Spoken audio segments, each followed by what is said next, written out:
How are you, Jeff? I'm doing great. Thanks for having me. Yeah, you're in Chicago, right? I am. Okay. And how's Chicago right now? Feeling Um, safe? it is better than other parts of the country. But I don't know if That's that is not saying that saying that much right now. it's not saying that much. I literally just dropped off my nephew at Arizona State. And Mhm, yeah, both are bad, in my opinion. mhm, mhm. Yeah.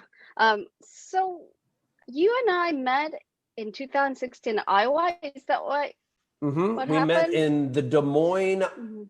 Um, Des Moines, Iowa, Bernie Sanders headquarters during the Iowa caucus in January. And just briefly, we met as it was like Uh-huh. a crazy busy campaign office.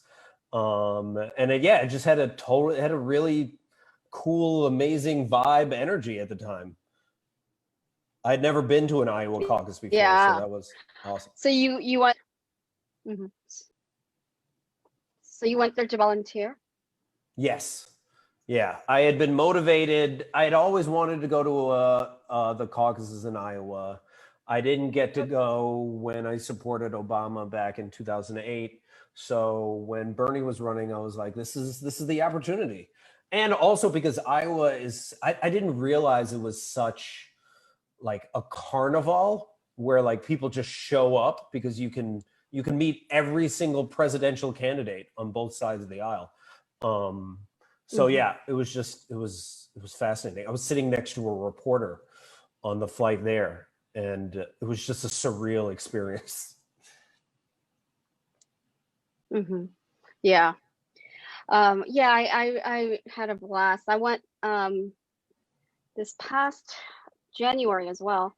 And I was supporting Warren for this primary, Mm, and I just didn't feel the same excitement about this primary as I did in 2016 because I thought what Bernie was doing then was like really revolutionary. This time I just I didn't have that same kind of optimism, mm. exuberance maybe. And What also the stakes were so high this time. The stakes seemed so high that we get the right person. So I was very concerned about the election the entire time, the general election. what Yeah. was the vibe in the Warren office compared to the Bernie office in 2016? Well, I think it just there were some very nice people. I mean, I didn't spend that much time volunteering. I was organizing a presidential forum along with farmers. I see. And I was doing some documentation, so I didn't spend a lot of time volunteering, a little bit. I met extremely nice people. Just the Warren Democrats I met were just extremely nice, but I think there was just a lot of worry. Everyone's worried. And I feel that's the universal condition. Everyone is worried about something. Whether you're progressive or liberal or conservative or public, it doesn't matter. Everyone's worried about our future.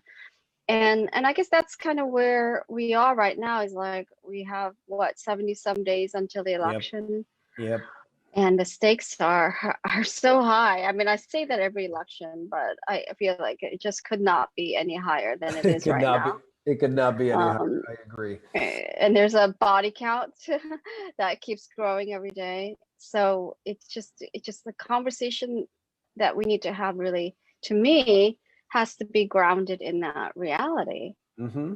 of just the number of people who are suffering, number of people who are losing jobs, businesses, maybe homes in the coming weeks. Children who just are not able to go to school, not fed properly. I mean, it is just a almost apocalyptic feeling, you Mm-hmm. know. And so it's just so different from the last time you and I crossed paths back in 2016. And some just, I would love to check in with you, like what is on your mind, and what do you think people should be doing right now to organize? So I come from a positive psychology and play background. So I'm always thinking about how do you motivate people that otherwise wouldn't want to come out, whether come out to vote or whether to come out to, well, not knock doors now, but make phone calls. And how do you engage? Like the question I think that I would love to explore is like, how do we engage the over 100 million eligible voters who did not vote in 2016? How do we, as well as how do we engage volunteers in COVID times? Because unlike the ground game that, you know, the Bernie campaign had or the Obama campaign had, or even the Warren campaign, now there is no door knocking. So that changes the game significantly of like, how do we still have people engage? And also, how are people motivated? Because there is something about fear motivating us that can be exhausting. Because if you're constantly just thinking about everything that could go wrong, you're not really focused on everything that could possibly go right. And that it's much harder to connect with voters that way. I remember I used to do a lot of trainings in the Obama campaign, and then afterwards, and it was a lot of focusing on Marshall Gann's strategy of story of self and how do you connect your story to other people's story. And that comes from a place of hope. It doesn't come from a place of fear. And I feel like that is one thing that was missing from the Clinton campaign that you know, kind of reduced the energy around it, because people weren't being driven by their own story, but more so like, we have to defeat this person. We hate this person. And that can drive certain elections, but I think of, you know, the Al Gore election and everyone hated Bush, and the John Kerry election and everyone hated Bush again. But that wasn't enough to drive people that typically don't come out to the polls to come out. Yeah. So let's talk about that. The people who don't come out to the polls, the ones who are eligible, the ones that really had impact on the 2016 election is, there were Bernie Burrows who didn't show up, but over 100 million eligible voters did not vote. You know, and why is that? Why don't they vote? And how do we get them to vote? And you know, we're running out of time, but I would love to exchange some ideas with you because I have some thoughts on that too. Yeah, I think it come at first. So from my campaign organizing, you know, background or way back when, is like our approach has been so simplistic for how we reach out to people. You know, we're like, oh, we need to recruit Black people. Let's go to churches and barbershops. Oh, you know, we need to reach out to the Latin community. Let's, you know, go to their neighborhoods and you know, stand outside, you know, where they have churches, or, you know, or if there's certain festivals, this is where we're going to register people to vote. We're very, it's just the way in which the DNC has approached many of their outreach has been very, I don't know, the word is like, I don't know if the word's didactic, but it's very simplistic. It doesn't recognize the nuances as to why people come out to vote or not. I think a lot of people feel really disenfranchised. They feel very exploited. You know, if you are a person of color, you already believe the police aren't protecting you. So why in the world would you then come out to vote?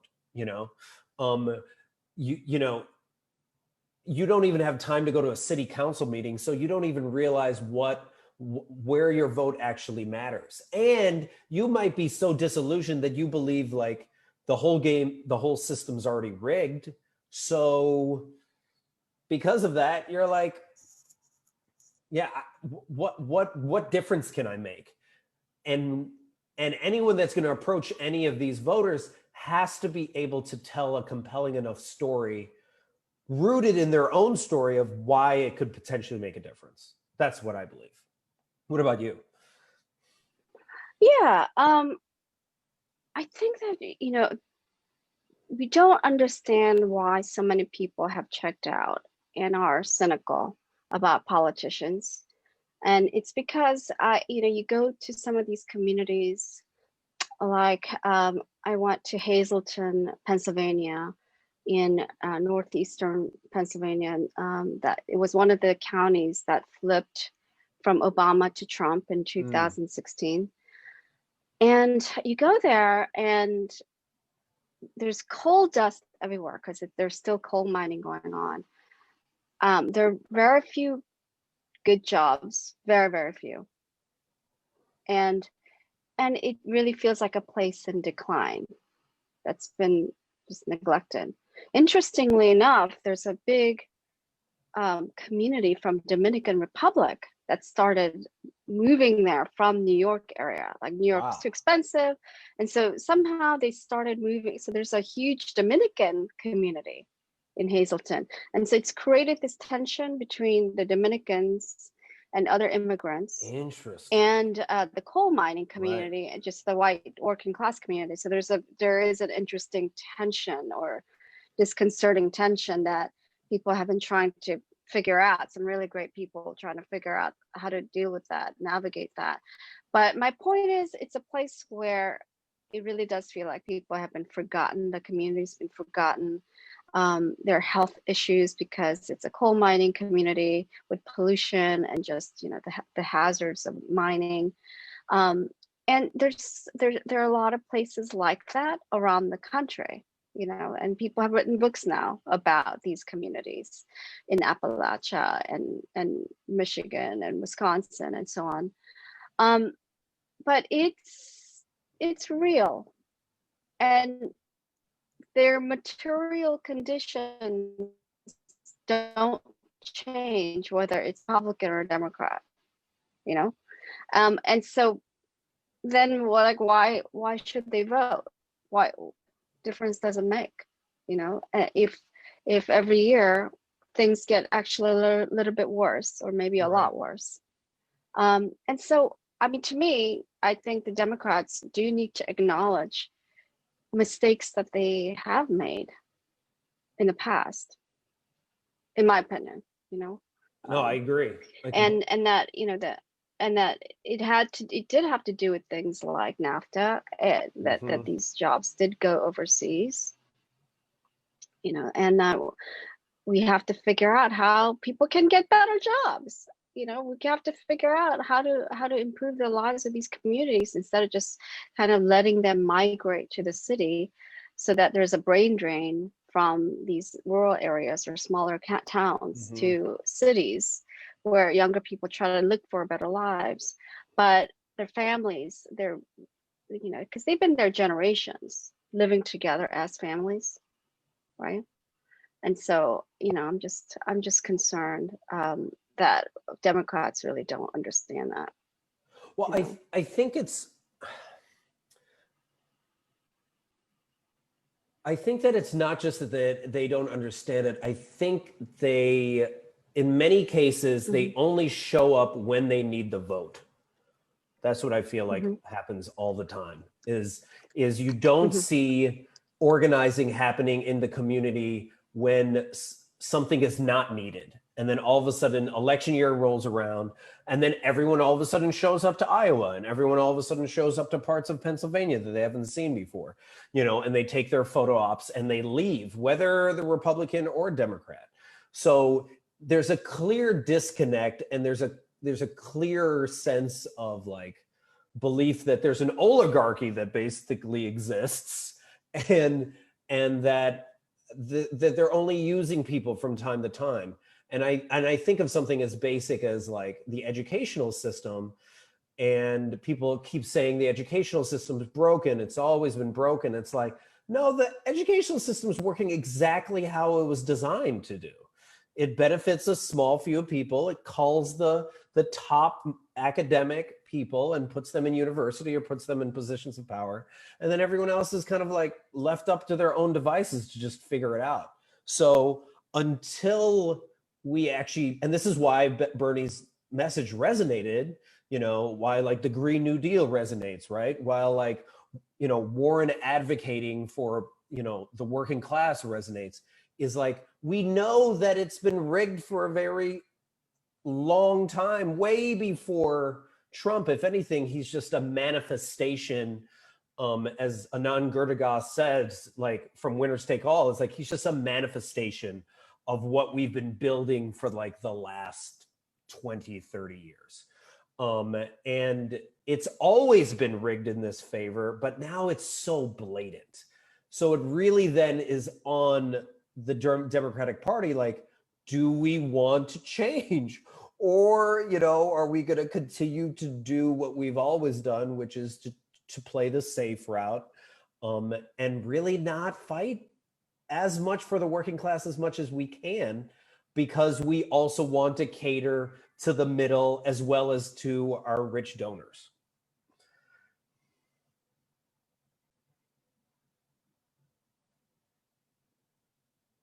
Oh, Annabel, I think you're muted. Thank you.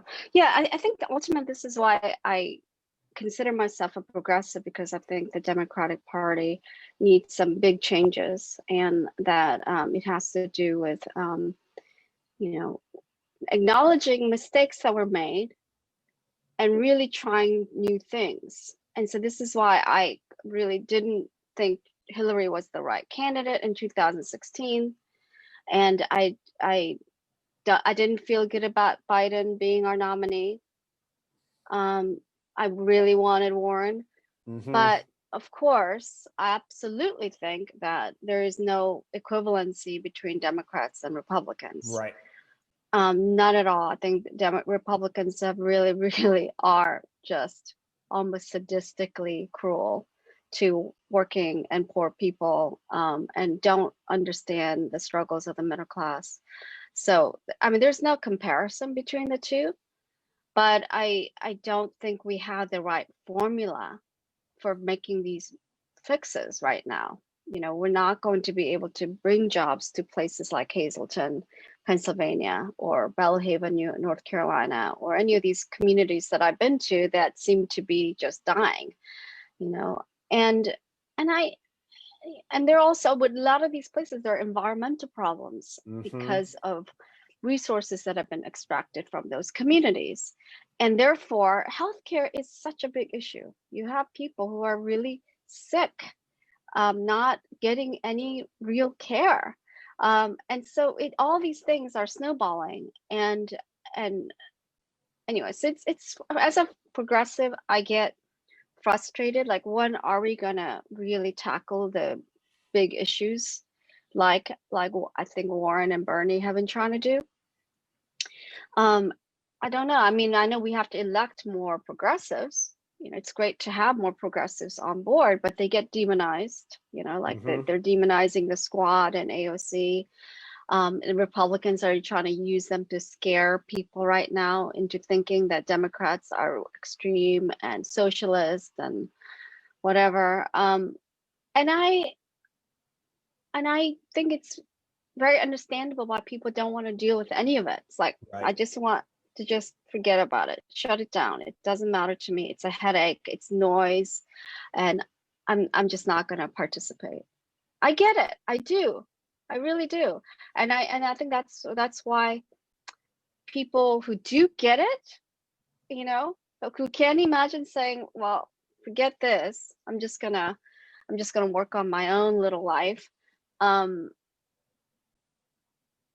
I think we have to figure out how to engage them, because we desperately need to engage them in order for us to save ourselves from Trump and this pandemic, and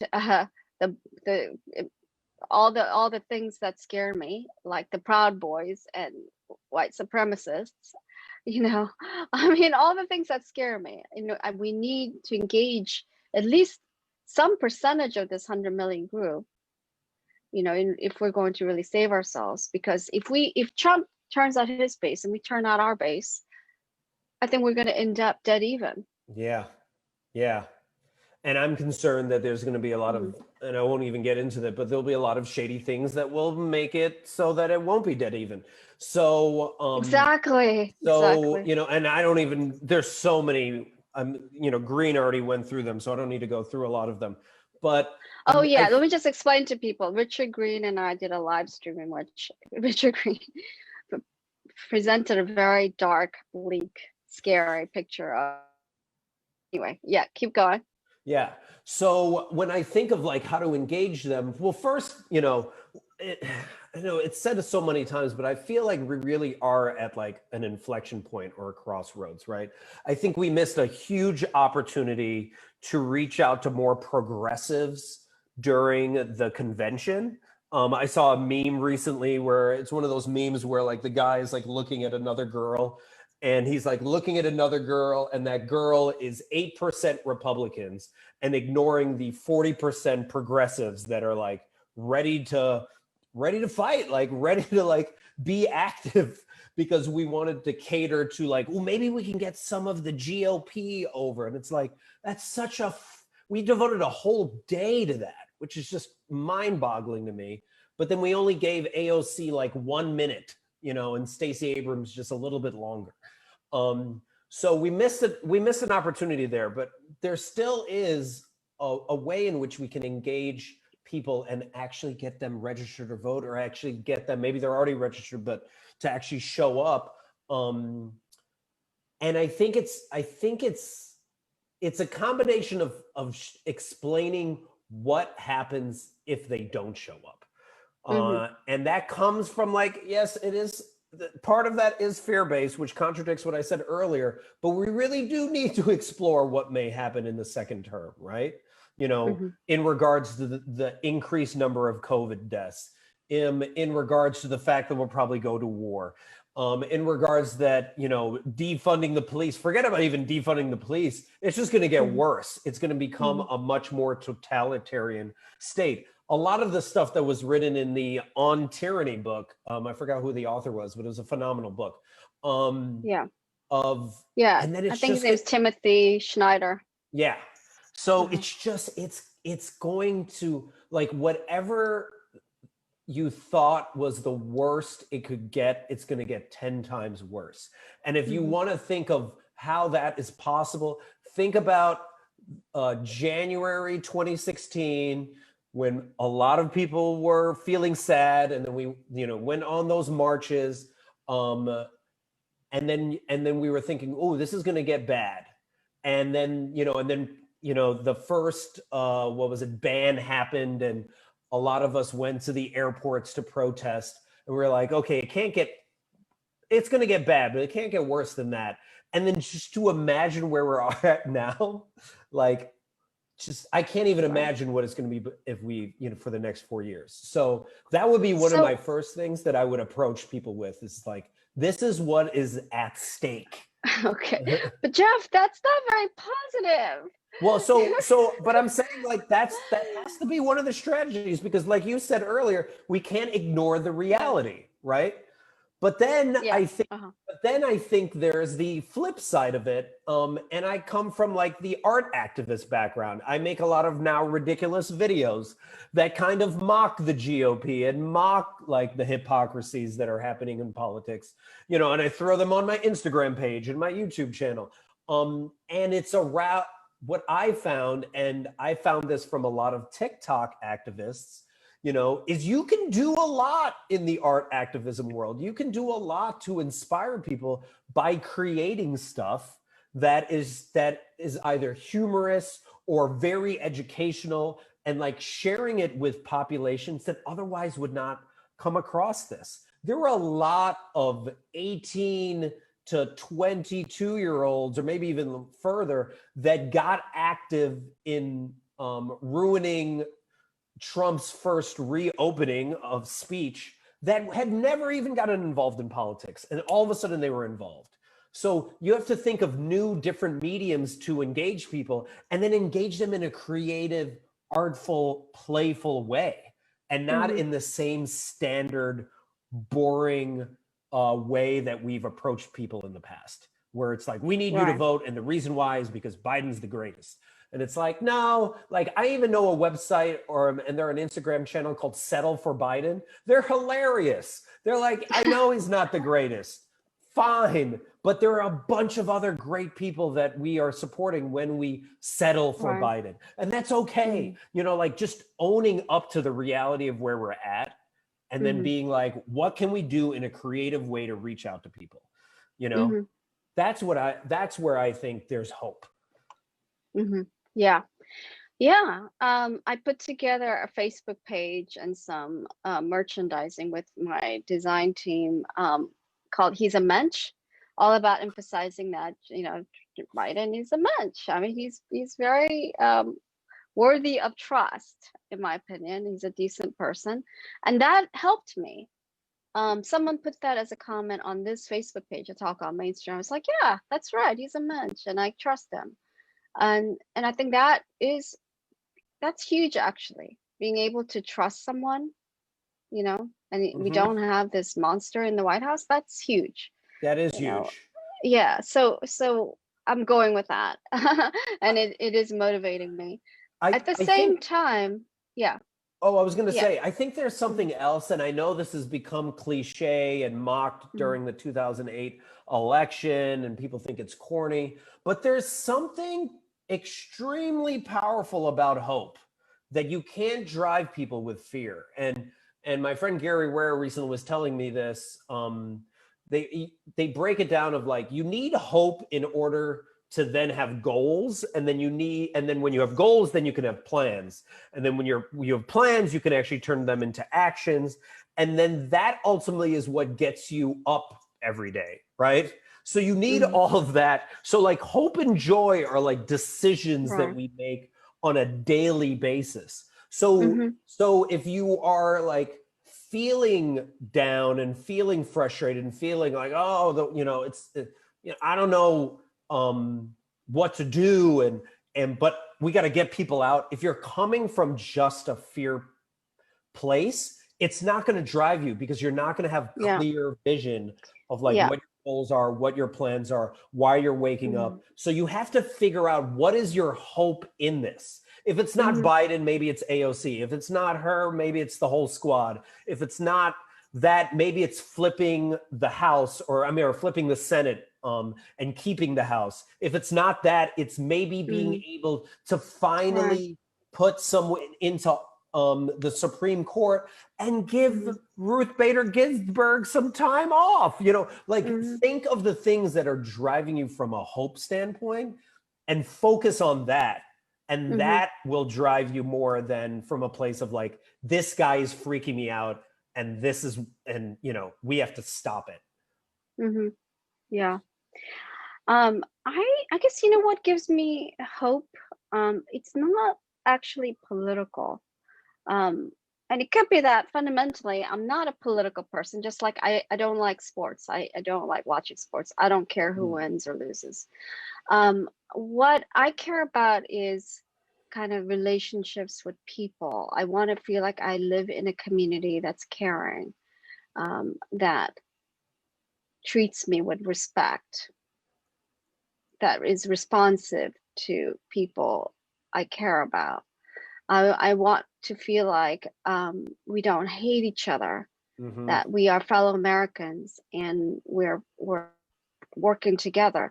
I mean, those are the things that I care about, that are quasi almost spiritual and cultural, because it's about just how we feel about being alive at this moment. Right. Do I feel alone? Right. On my deathbed, I'm not going to be thinking about AOC. You know, I'm going to be thinking about whether or not I feel like I was loved, if I loved, you know, if I feel like the relationships have been positive, if I helped people, you know, things like that. Those are the things that in the end matter to me. And so I personally am motivated, because I understand politics, to make sure we win the Senate, right? And we keep the House. And I care about Supreme Court selections and all that. But personally, my main driver, the thing that gives me hope, right, is being able to have like something like this, like you were Mhm. having a conversation about how to improve our country. Imagine if we could do this with the majority of our Right. fellow countrymen, Right. that we're able to think together, get into a huddle, come up with solutions together, and operationalize them so that we could create great jobs for people. We could change our healthcare system in a way that anybody who needs healthcare will get healthcare, Right. whatever that takes. I mean, so those are the like problem solving conversations I want to have. And some of those solutions may not necessarily be government solutions. Right. Maybe they are market based. Maybe it is about creating businesses and supporting businesses. I don't really care if it's market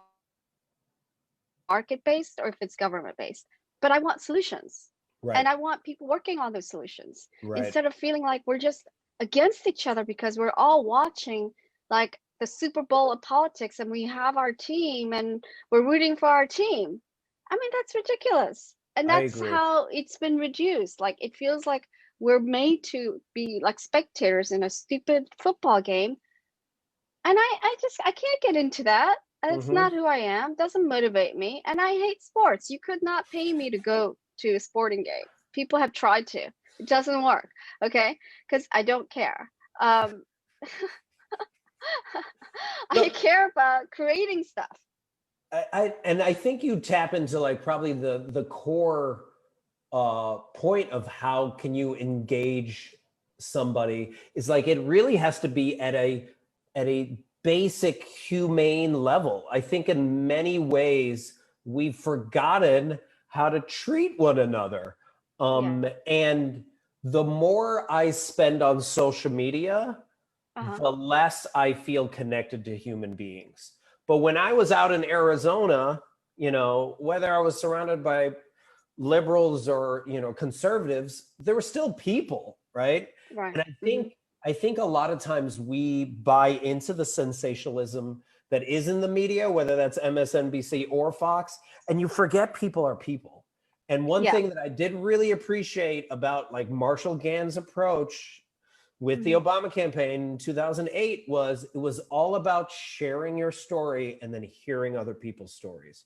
Because I remember when I would go to conservative neighborhoods, I even remember being in like a trailer home and scared for my life as this guy Hmm. came out because this dude didn't look exact opposite of me, and he had his shotgun at the door and his huge dog, and I was like, I'm gonna die here. And he comes out, and he has tobacco in his mouth, and I'm like, oh, this is it. I'm gonna die right here. And then he gives me a hug, and I was like, Hmm. oh yeah, I forgot. Like I don't. It like not all stereotypes actually, Right. real, right? And not everyone. Like I think we buy into it. We buy into the game so much so that by the time we go to like a protest and we see a counter protest, you can't almost see that person as human at that point. Yeah. But Yeah. but that is not even the people that I am trying to engage. I mean, I just made a video yesterday where I watched um, I can't even refer to him as the president. Drumpf, as John Oliver refers to him as, um, basically say to his supporters, look, even if you're sick, I want you to go to the polls. I want to Hmm. make sure, I don't care if you just left the hospital, Yeah. go to the polls, Yeah. I saw vote, that. and then you Yeah. can die, and we'll wish Yeah. you a farewell. So, like, that's what he's doing to his supporters. And his supporters cheered Yeah. loudly. They were like, yes, because they were like, that's you, but not me. Like, that's how much cognitive dissonance that is happening. But that is not even the group we should be focused on, or even spending our time and effort getting frustrated that they are the way they are. They've made that decision. Hey, good luck with that. That's your decision. But there's this whole other group of people that Hmm. need some hope right now, that are in Right. Hazleton and towns like Hmm. that are like, I really do want to believe that that Hmm. something's possible. So what is it that you can have, Hmm. even now as you're quarantined or you don't go out that much, how can you connect with Right. more people in a humane way and have a Right. conversation where you might disagree with them, but you still are able to show them respect? And maybe Yeah. that is where we have to start. Even though we Yeah. only have 2 months left, maybe that's where it has to be. Well, I think definitely we're doing a lot of soul searching. I mean, what I tell my volunteers right now is to, when you talk to voters, ask them how they're doing. Like, really ask them how they're doing. And just even that, I think, makes a difference. A But huge I mean, difference. I feel like you and I could talk for hours. I want to do this. I would love to talk to you regularly. And next time, you can show some of your TikTok videos, because I know you've been making these funny TikTok videos. Oh, sure. Yeah, you can share that. And we could talk more specifically about things that we can do, because I'm very interested in learning about TikTok and what we can do there to engage people in a more fun, playful way. And I'm working on something with some young people to try to engage people on just creating a plan and voter registration.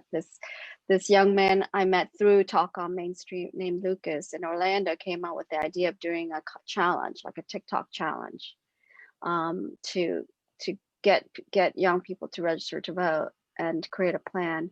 And I mean, I love it. So we're trying to work on that, figure that yeah, I mean, out. I would Yeah. think right now, if if you wanted to organize people off of TikTok and Instagram, I'd be going to specific influencers and simply asking them, like, ask all of your followers, are you registered? What are you doing? Yeah. And what do you do? Yeah. And not even are you registered and that's enough, but it's like, what are you doing? What do you want to do in this? Because now everyone is an influencer. If you have 1,000 followers, you're an influencer, right? Or 100. It doesn't really matter what the number is, but you have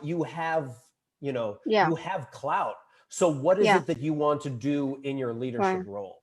Well, why don't we talk about that? Can you start by making a list of influencers that you think we should contact? Yeah, sure. I'll look through. And let's see if we could do something for national. Maybe we could do it for National Voter Registration Day, which is September 22nd. And see if we can get a bunch of people on board to do that on that day. But in any case, so let's do this. Let's talk again soon. Bring some videos, ideas. See, check in. I'm gonna get myself on TikTok, even though I find it scary. And but thanks for joining me today. It was lovely to connect with you, and I look forward to more conversations in the future. Awesome. Thanks so much for having me. Okay, thanks, Jeff. Take care. You've been listening to Conversations About a Way Forward from Count Me In to Win and The Talk on Main Street. To learn more, find us on Facebook at The Talk on Main Street.